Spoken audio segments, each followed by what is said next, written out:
వైతరిణి నది ఒడిశాలోని కేంఝార్ జిల్లాలోని గోనాసికా కొండలలో సముద్ర మట్టానికి 900 మీటర్ల ఎత్తులో జన్మిస్తుంది.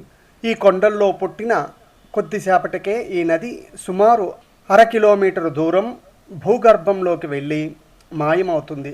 ఆ తర్వాత బ్రహ్మకుండ్ అనే ప్రాంతంలో మళ్ళీ పైకి వస్తుంది. భూగర్భంలో దాగి ఉండటం వల్ల దీనిని ఇక్కడ గుప్తగంగా అని పిలుస్తారు.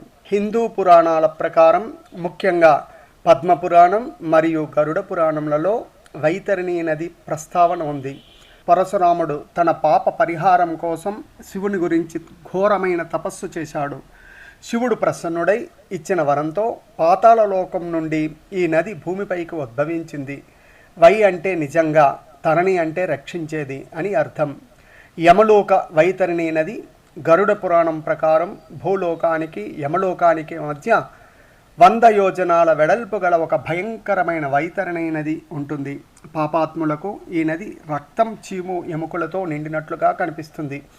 నరకయాతన కలిగిస్తుంది. అయితే జీవితకాలంలో ఒడిశాలోని ప్రవహించే ఈ భౌతిక వైతరిణి నదిని ఆ పౌరాణిక నది యొక్క స్వరూపంగా భావిస్తారు. ఈ నది తీరాన ఉన్న జాజ్పూర్ ప్రాంతాన్ని విరజాక్షేత్రం అంటారు. ఇక్కడ పితృదేవతలకు పిండ ప్రదానం చేయడం వల్ల మరణానంతరం వారి ఆత్మలు యమలోకంలోని భయంకరమైన వైతరిణి నదిని సులువుగా దాటి మోక్షాన్ని పొందుతాయని హిందువుల నమ్మకం. ఈ నది ఒడిశాలో దాదాపు 360 కిలోమీటర్లు ప్రవహించి చివరకు బంగాళాఖాతంలో కలుస్తుంది. గయాసురుడి నాభిస్థానం ఒడిశాలోని జాజ్పూర్లో పడింది. గరుడ పురాణం ప్రకారం మనిషి చనిపోయిన తర్వాత భూమిపై ఉన్న వారి వారసులు ఒడిశాలోని వైతరిణి నది ఒడ్డున నిలబడి లేదా అందులో మునిగి పితృదేవతల పేరుతో జలతర్పణం సమర్పిస్తే ఆ పుణ్యం నేరుగా ఆ ఆత్మకు అందుతుంది. వారి ఆత్మ శాంతించి ఆ పుణ్య బలం వల్ల యమలోకంలో ఉన్న ఆత్మ భయంకరమైన వైతరిణి నదిని సులభంగా దాటి మోక్షాన్ని చేరుకుంటుంది.